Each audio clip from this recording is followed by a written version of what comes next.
wali kotanya, diminta tapi bupati, tapi dia nggak mau. Saya kampanye untuk bupati asal Pak menang, terus dia diangkut ya. Semangat teman-teman ya. Kamera Bu. Kameranya banyak ini ya Om. Sebetulnya saya sekali lagi saya menyampaikan kepada teman-teman semua, sebenarnya saya nggak mau ria dan saya sebenarnya ingin saya kerja itu tidak perlu dipamer-pamerkan lansia. Jadi yang lansia saya juga tidak ingin mereka nanti berat gitu di luar. Tapi kalau mereka nanti mau dan itu kemarin datangnya ada bertahap gitu. Ini yang relatif paling awal ya. Jadi mereka sudah kita ajak komunikasi. Nanti kita akan lihat perkembangannya. Jadi tidak semua tipenya seperti ini. 3 orang anak-anak. Ya, 3 orang anak-anak. Kemudian ada yang perempuan. 4 orang perempuan. Nah, kalau yang perempuan nanti saya siapkan tadi kan teman-teman sudah lihat kita kenapa survei, nanti akan kita buka warung, mungkin kita akan buka pasar di situ. Seperti itu. Sekarang 26. Iya, Sekarang 26. Ya. Bu, ada yang kontra juga sama aksi belusukan ibu yang ke jalan-jalan di Jakarta. Katanya lebih baik memprioritaskan data bansos yang diperbaiki. Menurut Ibu gimana? Saya tuh kerja juga, Mbak. Bukan saya tuh jalan ke kantor itu pagi. Saya enggak belusukan. Coba cek, kamu ketemu di jalan besar kan? Coba tanya mereka. Saya enggak belusukan. Saya hanya lewat dari rumah ke kantor. Kalau saya lewatnya beda-beda, itu memang saya punya strategi khusus. Karena sudah sekian kali saya waktu wali kota nutup doli, semua saya sering diancam dibunuh. Jadi saya harus punya strategi untuk itu. Tapi kalau di jalan, saya sebagai manusia, tolong jangan dilihat saya sebagai menteri sosial. Saya sebagai manusia, saya lihat mereka tidur di gerobak, dia tidurnya di gerobak. Saya manusia apa kalau saya diam saja? Saya sebagai mensos, taruhlah saya sebagai apapun. Bahkan saya jadi wali kota Surabaya, saya nolong orang di Jakarta di sini, itu saksinya. Jadi ada orang terpapar di dekat tempat sampah. Saya sampai kembali 3 kali untuk memastikan bahwa dia tidak apa-apa. Begitu ketiga saya ngomong saya nggak bisa. Saya beri uang ke warung sebelah, saya suruh ngasih makan ke dia. Saya manusia, Mbak. Saya punya tanggung jawab. Dan saya punya pendapatan lebih dibandingkan mereka. Saya wajib untuk jaga. Saya wajib untuk amal. Gak usah dilihat saya sebagai menteri sosial. Tapi saya juga bekerja. Saya tidak pernah menelantarkan pekerjaan saya.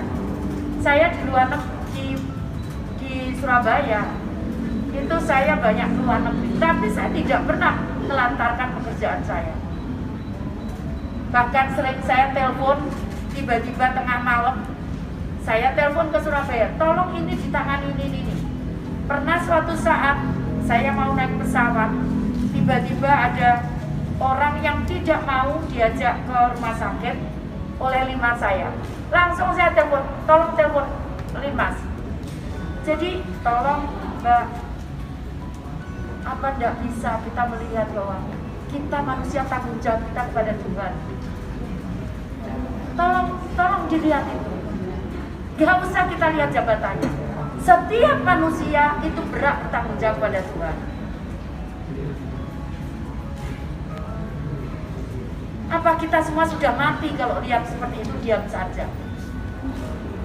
Coba bayangkan, di gerobak itu ada anak-anak. Coba kalau itu kena kita, rasanya seperti apa? Coba bayangkan kalau itu kena kita. Kemudian kita diam saja. Kita manusia apa? Kita manusia apa coba? Kalau kita melihat seperti itu kemudian kita diam saja. Coba bayangkan. Oh Punyakah rasa kita? Saya nggak peduli dimanapun saya berada. Kalau ada seperti itu pasti saya datang. Jangankan itu saya di New York, itu saya belikan makanan untuk tunawisma. Karena itu kewajiban kita sebagai manusia yang harus kita pertanggungjawabkan nanti kelak di hadapan Tuhan. Saya juga betulkan data.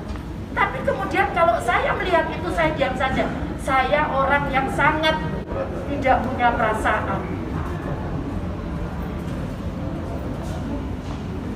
Dan itu saya harus pertanggungjawabkan itu semua di hadapan Tuhan. Saya nggak di sini saja, Mbak. Sebelum saya jadi wali kota saya sudah lakukan. Yang pertama kita jalankan program yang sudah ditentukan di dalam DIPA. Sekali lagi saya sampaikan. Saya ulang sekali lagi. Kalau kita orang miskin, untuk dia mengentas menjadi tidak miskin, itu maka coba kita hitung berapa bantuan yang kita bisa berikan. Kemudian berapa kebutuhan yang harus kita tanggung. Jadi karena itu ada gap antara kebutuhan dan antara bantuan.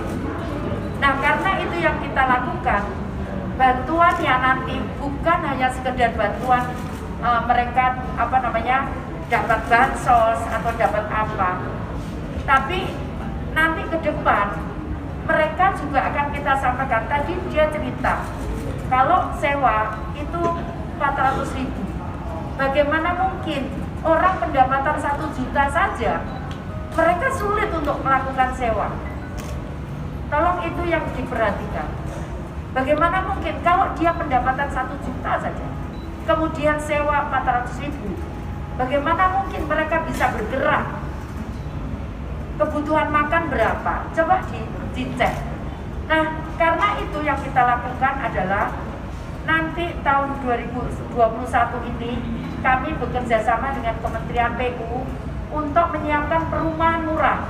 Saya sudah sampaikan, saya sudah lapor dengan Bapak Presiden, nanti Bapak tarifnya sewa 10.000.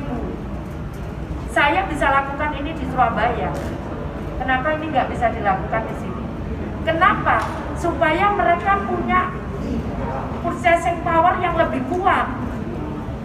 Kalau dia mengeluarkan 400.000, kemudian menjadi tinggal 10.000, maka akan ada selisih 300.000 lebih yang akan bisa disimpan dan digunakan untuk yang lain. Satu. Nah kemudian yang kedua adalah, ini masih nggak cukup. Kalau mau mereka keluar dari kemiskinan, maka yang dilakukan adalah bagaimana menambah income mereka. Tadi saya sampaikan supaya purchasing power-nya mereka lebih kuat.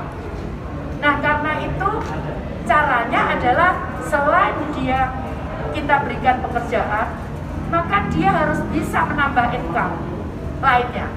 Jadi makanya di balai itu kita berikan untuk ternak lele, untuk ayam, untuk hidroponik. Nah nanti mereka bisa jual dan bisa gunakan untuk menambah pendapatan mereka. Itu yang kita lakukan.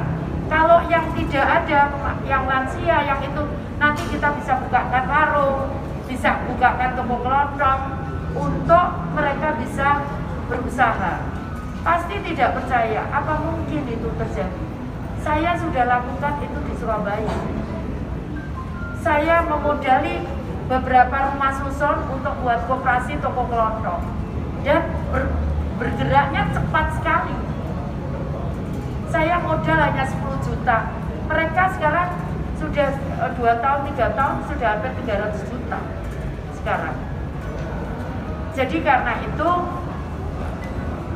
itu sekali lagi harus ada strategi.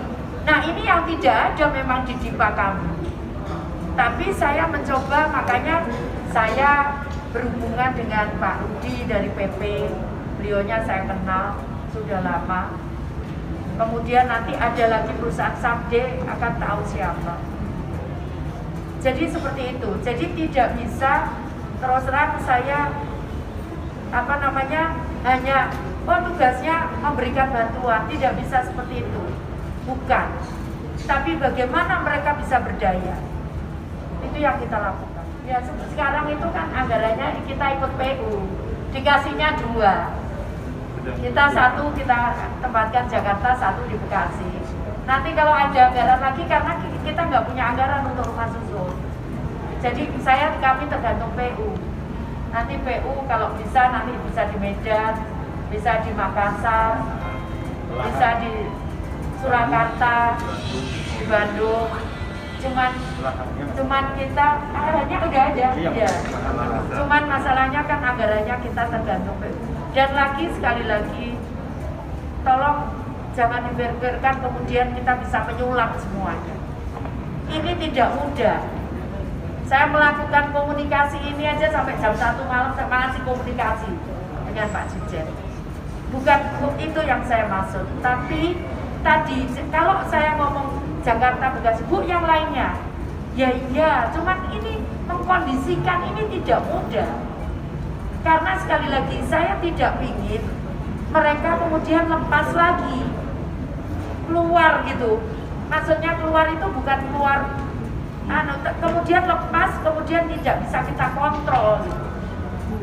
Karena untuk membutuhkan mereka bisa kemudian keluar dari kemiskinan adalah harus ada kontrol yang kuat terhadap mereka. Maksudnya kontrol bukan mereka diawasi terus, tapi misalkan ini tidak tepat untuk dia. Kemudian bagaimana kita lakukan itu? Kemudian ini harus bagaimana pengembangan untuk penambahan pendapatan. Mungkin saya akan hidupkan mesin yang kedua, istrinya dan sebagainya. Seperti itu. Jadi tidak bisa sekali lagi tolong kita mulai tidak ngomong jumlah. Tapi kita ngomong kualitasnya.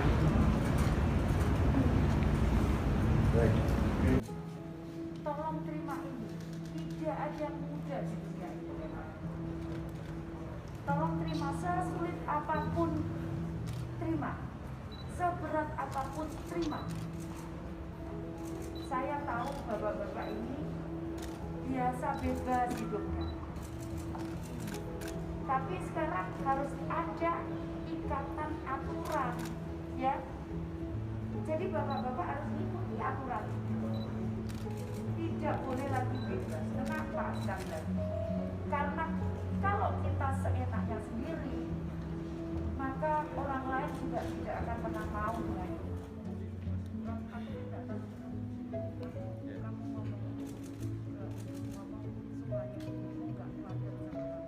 Ibu, jangan khawatirkan saya sekarang udah berada di tempat yang baik, dan mudah-mudahan saya minta doa Ibu akan lebih baik lagi untuk ke depan masa depan saya.